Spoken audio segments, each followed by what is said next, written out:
Paano magkaroon ng libreng colony ng mga bubuyog? Yan ang ating tatalakayin sa araw na ito. Hindi ko inaasahan na aking matuklasan ang paraan kung paano magkaroon ng libreng colony ng mga bubuyog.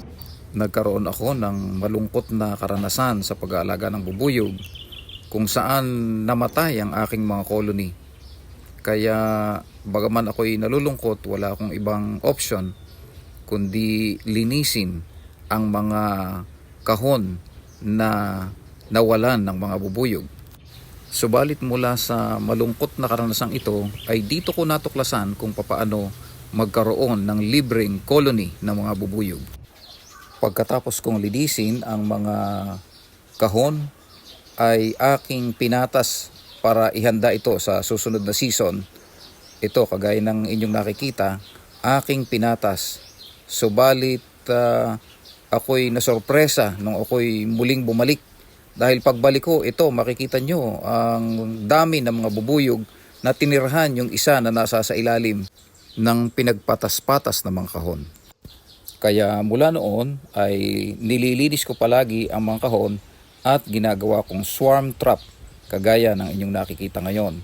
Ito ay aking nilinis at pagkatapos ay aking inilagay ng maayos upang sa gayon ay matirhan ng mga bubuyog na naghahanap ng panibagong tirahan.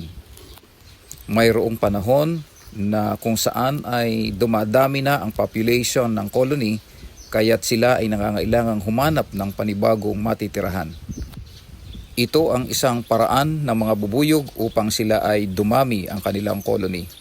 Ang halimbawa ay itong inyong nakikita na ito ay isang kahon na tinirhan ng mga bubuyog. Aking nilinis ang kahong ito at pagkatapos ay inilagay ko dyan bilang isang swarm trap at ng aking mausisaan ay meron na siyang nakatirang mga bubuyog. Inyong mapapansin na meron siyang nylon cord doon sa kahon. Aking napansin doon sa mga naunang experience ko na kapag aking binuklat ang saray ay tumatabingi, lumalaglag. Kaya ang ginawa ko ngayon ay nilagyan ko ng tali upang sa gayon ay magkaroon man sila ng saray ay hindi malaglag at hindi tumabingi para sa gayon mas secured ang gagawing saray na paglalagyan nila ng brood, ng pulot at ng pollen. Dahil may dumating sa akin ganitong uri ng mga bubuyog ay kailangan ko itong pag-aralan. Originally ang aking inaalagaan ay stingless bee. Isang uri ng bubuyog na walang sting. Ito ay meron at ako'y hindi marunong mag-handle nito. Kaya ang ginawa ko ay ako'y nagtanong sa marunong. Kaya ang ginawa ko, ako ay pumunta kay Pastor Mel, isang eksperto sa pag-aalaga ng mga bubuyog. Shout out kay Pastor Mel ng Concepcion Banahaw, Sariaya, Quezon. Pwede ninyong mapanood ang aking interview sa kanya sa pag-aalaga ng laywan o na kung tawagin ay Apis cerana. Pwede ninyong mapanood ang mga tips na ibinigay niya mula sa ilang dekadang karanasan niya sa pag-aalaga ng mga laywan. Ang link ay makikita ninyo sa description box. Obligado akong mag-aral ng pag-aalaga ng laywan dahil last year ay may dumating sa aking isang colony. Hindi ko man lang yun nahipo dahil hindi nga ako marunong mag-alaga hanggang ito ay umalis. Last year ay 3 ang dumating sa akin. Kaya dapat ay talagang ako ay matuto. Kaya mula kay Pastor Mel ako ay bumisita at ako ay nag-interview sa kanya at nagtanong kung paano aalagaan ang mga bubuyog na ito. Mula sa mga colony na ito ay nagkaroon ako ng hindi malilimot na mga karanasan.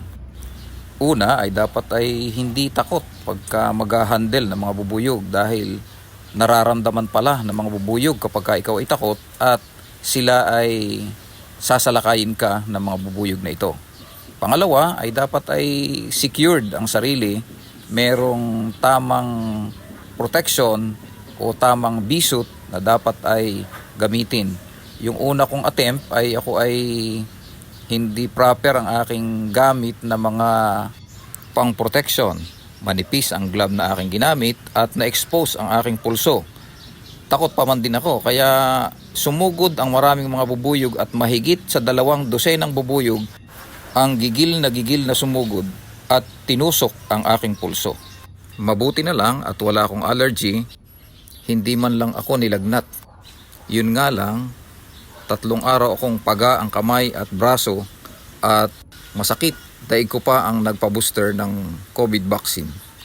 Mula noon ay nai-sting ako ng 1-2 beses kapag ako'y nagbibisita ng colony, pero hindi ko na pinapansin, baliwala na sa akin. At ito pala naman ay maganda rin sa katawan sapagkat ito isang natural antibiotic. At sa bansa kagaya ng Brazil at Japan, ito ngayon ay pinag-aaralan nila dahil ito pala ay nakakatulong para patayin ang cancer cells, lalo na yung breast cancer. Matagal na palang ginagamit ang bee venom bilang gamot sa paglunas ng iba't ibang karamdaman na kung tawagin ay apitherapy, kung saan ay humuhuli ng bubuyog at ipinakikisot ang parte ng katawan na masakit. Pero ang gumagawa lang nito ay yung mga eksperto. Hindi lang laywan ang pwedeng dumating sa atin ng libre. Pwede rin tayong magkaroon ng ibang uri ng bubuyog. Ito ay ang lukot o stingless bee. Pero bago ko ituloy ang kwento sa inyo, ay inaanyayahan ko kayo na kayo ay mag-subscribe kung bago pa kayo sa channel na ito at i-hit ninyo ang notification bell para updated kayo sa mga bagong video.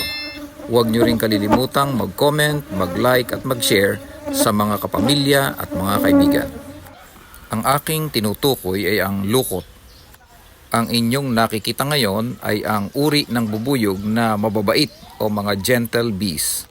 Kung tawagin sila ay Tetragonula laeviceps. Hindi mo kailangan ang bee suit kapag ikaw ay mag-handle ng mga bubuyog na ito dahil sila ay mababait at hindi sila agresibo. Sila ang isa sa mga uri ng bubuyog na dumadating ng libre.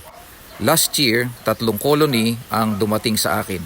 Actually, hindi ko nga nilinis yung kahon dahil sa kadamihan ng aking ginagawa ay hindi ko na nagawang linisin. Basta iniwan ko lang siya dun sa kanyang lalagyan after na mamatay ang colony na nakatira dito.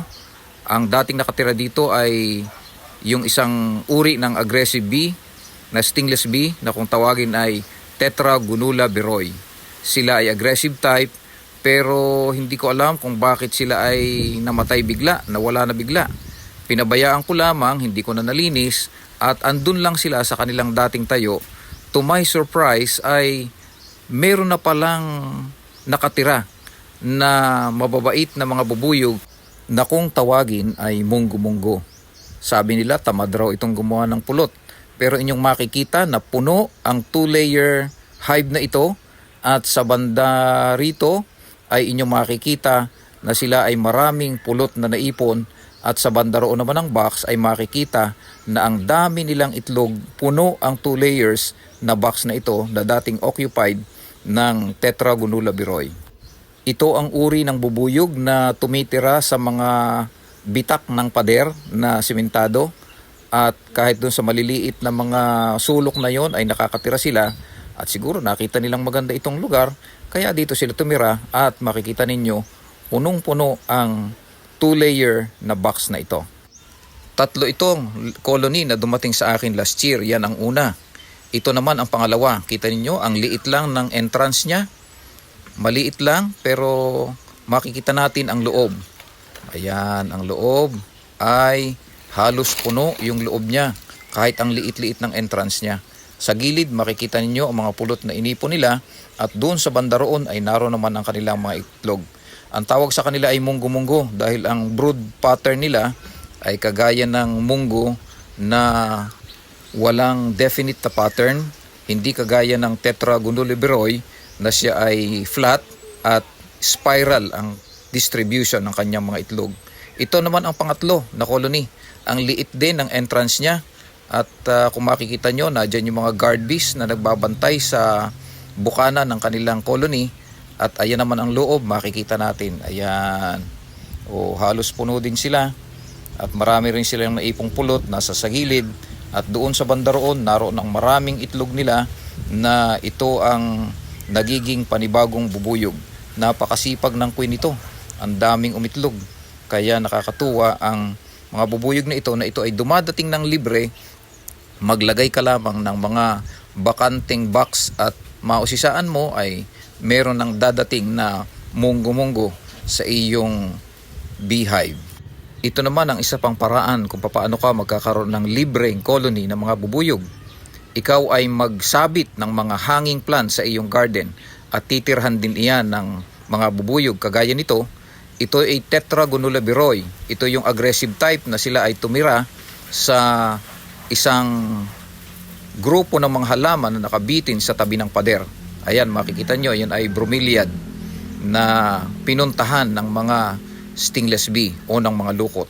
So far ay may dalawang paraan ng pagkakaroon ng libreng bubuyog kung saan dadating sila ng libre sa iyo. Ang una ay maglagay ka ng swarm trap. Ito ay mga box na nagamit na, nililinis at nakalagay lang doon sa isang tabi. Maaring nakapatas o kaya naman ay ikaw ay maglagay ng mga hanging plants kagaya nitong bromeliad at pag naghanap ang mga bubuyog ng kanilang bagong titirhan ay pupunta sila dito at i-occupy nila ang lugar. So far ay meron ng 6 na laywan na dumating sa akin. Last year ay 1, last year ay 3 at ngayong taon ay 2. Sa munggo-munggo naman o yung Tetragonula laeviceps ay 3 ang dumating last year at merong isang aggressive type yung Tetragonula biroi. Lahat yon ay dumating ng libre na tumira sa mga inilagay na box at saka sa nakabitin na halaman. Merong isang tip akong natutunan mula kay Pastor Mel. Ayon sa kanya, kapag may nag-swarm na laywan ay dapat mailipat sa kanyang angkop na high box within 50 days. Kaya ang ginawa ko ay di ako naghanda ng box na paglilipatan ko ng colony na dumating sa akin ngayong taong ito. Ito ang inihanda kong box na paglilipatan sometime after mga 50 days ang aking mga alaga. Ito may nakahanda ng frame sa loob na paglalagyan ng mga saray kapag kinuha ko mula doon sa box ng stingless bee. Mayroon ba kayong mga naging katanungan? Ilagay lang po sa comment section below. See you in the next video.